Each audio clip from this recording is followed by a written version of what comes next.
Esto es Al Minuto, las noticias que te impactan, los hechos que te importan en el momento en que suceden. Les informa con mucho gusto Andrea Linares. Y también les informa este servidor. Yo soy Borja Voce. Recuerden que aquí, si está pasando, te lo estamos contando. Así que comenzamos. Y lo hacemos con la alerta de tsunami que mantuvo en vilo a millones de personas en decenas de países del Pacífico después del poderoso terremoto de magnitud 8.8 en la escala de Richter que sacudió el Pacífico cerca de Rusia. Olas de entre 3 y 6 pies de altura alcanzaron las islas de Hawái y la costa oeste, aunque las advertencias más severas, afortunadamente, Andrea, ya han sido levantadas. Sin embargo, persiste la vigilancia en otras zonas costeras del país, mientras en Chile, Perú y Costa Rica se mantiene la alerta roja. Vamos a pasar en vivo hasta Los Ángeles, California, con nuestro colega Juan Carlos González, que tiene los últimos detalles. Juan Carlos, adelante con más. Muy buenas tardes para ti. Buenas tardes, Juan Carlos. Hola, buenas tardes para ustedes también. Bueno, estamos aquí en la playa de Venice Beach, muy conocida aquí en lo que es el área de Los Ángeles. Y bueno, hasta aquí llegó la alerta sobre tsunami. Vamos a comenzar por el principio, como bien lo mencionaban. Bueno, todo esto se inició con el temblor de 8.8 grados en la escala de Richter, fuertísimo, y las imágenes muy impresionantes, esto allá en Rusia. Debido a eso se emitió esta alerta de tsunami, tanto en Rusia como en Japón, como en Hawái, como en Alaska. Por ejemplo, en Hawái aproximadamente 2 millones de personas, entre Japón y Hawái tuvieron que ser evacuadas, o por lo menos se les avisó que tendrían que retirarse. Fíjense, hay imágenes que muestran cómo los automóviles están allí, cómo las personas están tratando de salir en sus autos, yendo hacia tierra adentro o hacia las partes más elevadas, tratando de alejarse porque, bueno, advertían las autoridades meteorológicas que podría haber olas bastante grandes. En Hawái, por ejemplo, el gobernador emitió la alerta.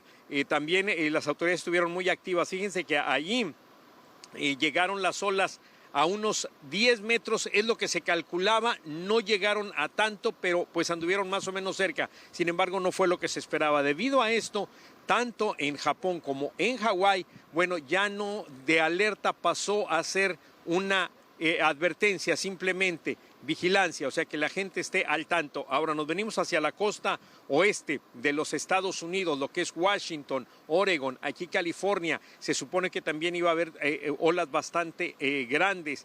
Aquí lo que según se nos informa es que las olas han llegado en algunas áreas a aproximadamente 5 pies y medio. Tras este terremoto calificado como uno de los más fuertes jamás registrados en el oriente de Rusia, varias personas resultaron heridas, pero ninguna de gravedad. Como te hemos informado, a millones se les advirtió de alejarse de las costas por ese riesgo, el riesgo de un tsunami. Lo peor parece haber pasado ya en algunas zonas y vamos a pasar en vivo con Lorraine Cáceres para que nos amplíe esta información. Lorraine, muy buenas tardes para ti, te escuchamos. Hola, ¿qué tal? Buenas tardes. La mayoría de las personas que resultaron heridas en Rusia se lesionaron en el proceso de las evacuaciones, en el apuro de abandonar las zonas de peligro, pero las alertas en ese país a esta hora por posibles réplicas siguen vigentes, así que las autoridades le piden a la población tener precaución. Científicos rusos informan que el terremoto de este miércoles es el más fuerte que se ha sentido en el país desde 1952. Estas imágenes muestran la fuerza del violento movimiento mientras médicos en un quirófano tratan de mantener al paciente inmovilizado. El temblor de magnitud 8,8 se registró al este de Rusia, cerca de la península Kamchatka, a las 11:25 de la mañana, hora local. Сегодняшнее землетрясение стало серьезным испытанием для всех нас. Y poco después desató una amenaza por tsunami en las islas Kuriles en el Pacífico. Страшно, экстремально, понимая, что природа может внести свои изменения, и человеку будет тяжко. Se reportaron al menos 3 olas de hasta 5 metros que inundaron parcialmente el puerto de la isla principal, arrasando barcos y obligando a evacuaciones inmediatas. На 15-м детском саду произошло обрушение части фасада. Слава богу, никто не пострадал, детей не было, но разрушение есть. A pesar de la situación, no se reportan daños extensos en la región. la Reserva Federal ha anunciado que va a mantener sin cambios la tasa de interés en el país. Y eso a pesar de la creciente presión del presidente Trump. Mientras tanto, hay buenas noticias para la economía estadounidense. Y es que tras una contracción del 0,5% en el primer trimestre, como recordarán, el PIB, es decir, el Producto Interno Bruto, ha crecido un 3% entre abril y junio, impulsado principalmente, dicen, por una fuerte caída en las importaciones y un aumento moderado en el consumo. Vamos a conectarnos a esta hora con Claudia Ramos para que nos amplíe este nuevo reporte económico. Claudia, adelante con la información.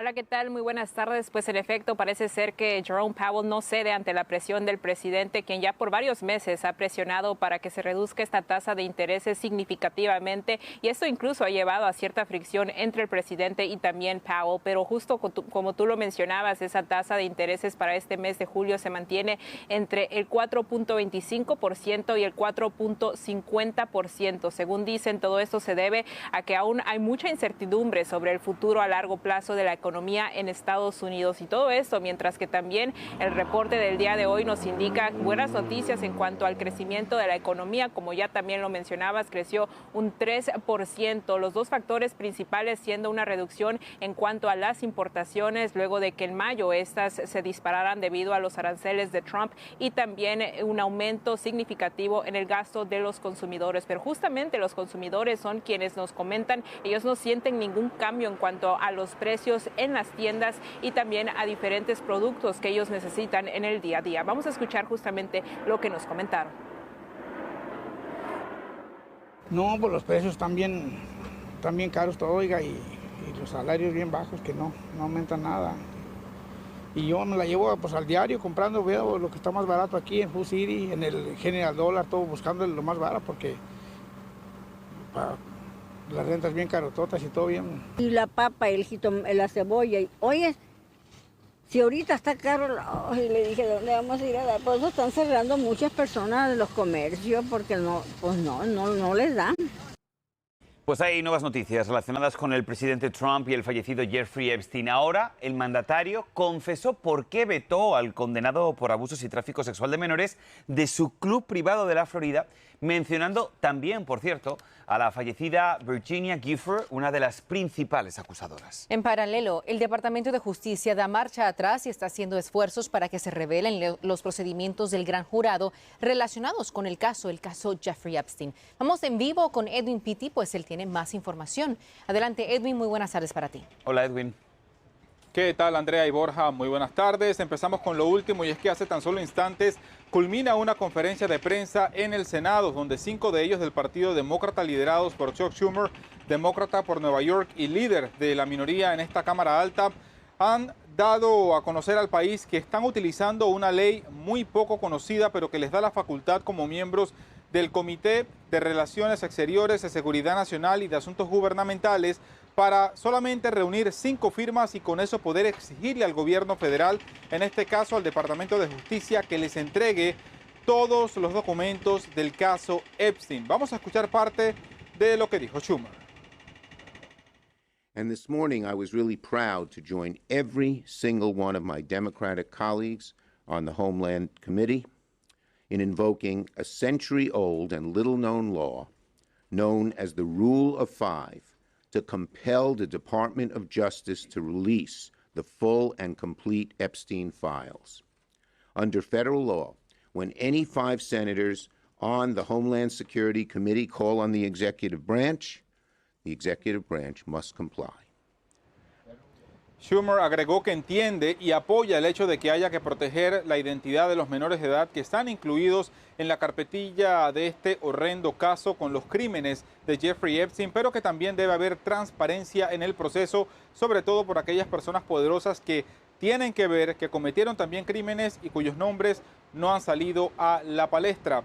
Con esta carta, el Departamento de Justicia tendrá hasta el próximo 15 de agosto para responderle a estos 5 senadores. Pero por otra parte, el presidente Donald Trump da más detalles de lo que según él causó la ruptura de la amistad entre él y Jeffrey Epstein, diciendo que este le habría supuestamente robado a varias jóvenes que trabajaban para él en su spa de Mar-a-Lago. Esto fue lo que dijo Trump. He took people And because he took people, I said, don't do it anymore. You know, they work for me. And he took, beyond that, he took some others. And once he did that, that was the end of him. I didn't like, when they steal people, I don't like it. Did one of those stolen, persons, that include Virginia Giuffre? I don't know. I think she worked at the spa. I think so. I think that was one of the people, yeah. He stole her. And by the way, she had no complaints about us, as you know. Vamos a hablar ahora de Carlos Marín y Óscar Alejandro González. ¿Recuerdan? Son los hermanos mexicanos que estuvieron detenidos en la prisión conocida como el Alcatraz de los Caimanes, en Florida. Pues bien, ahora estos hermanos han decidido denunciar a los Estados Unidos por los malos tratos que habrían recibido durante su estancia en ese centro de detención. Vámonos en vivo con Bogdan Castillo para que nos cuente más sobre esta querella. Bogdan, adelante con la información. Muy buenas tardes. Gracias, muy buenas tardes. Pues comentarte que los hermanos mexicanos Carlos y Óscar González, que permanecieron presos en la prisión de Alcatraz de los Caimanes en Florida, luego de su detención el pasado 7 de julio en los Estados Unidos, estarán presentando una denuncia contra el gobierno de los Estados Unidos por los malos tratos que recibieron durante su internamiento en esta prisión de Alcatraz de los Caimanes en Florida. Señalar que esta denuncia será por los malos tratos que recibieron, y es que aseguran que a raíz de que permanecieron presos, encadenados de pies y manos, que los privaron de alimentos por largo tiempo y de otros servicios básicos, provocaron en ellos un estado de shock, y por tal motivo ya estarán presentando una denuncia en los próximos días en contra del gobierno de los Estados Unidos. Así lo dio a conocer durante una entrevista Tatiana Cloutier, quien es la titular del Instituto de Mexicanos y Mexicanas en el Exterior. Señalar también que esta denuncia pues será presentada una vez que ellos hayan salido del estado de shock en el que se encuentran. Aseguran también estos mexicanos, estos hermanos mexicanos, que ellos se encontraban en Estados Unidos bajo una estancia legal porque sí tenían una visa. Señalar que Carlos pues tenía la visa y que fue detenido durante una infracción de tránsito, mientras que su hermano Óscar pues él se encontraba en Estados Unidos porque pues se encontraba casado con una ciudadana estadounidense. Así es que dicen, estarán presentando ya una denuncia formal ante el gobierno contra el gobierno de los Estados Unidos por los malos tratos que recibieron en la prisión de Alcatraz de los Caimanes, esto en Florida. El reporte.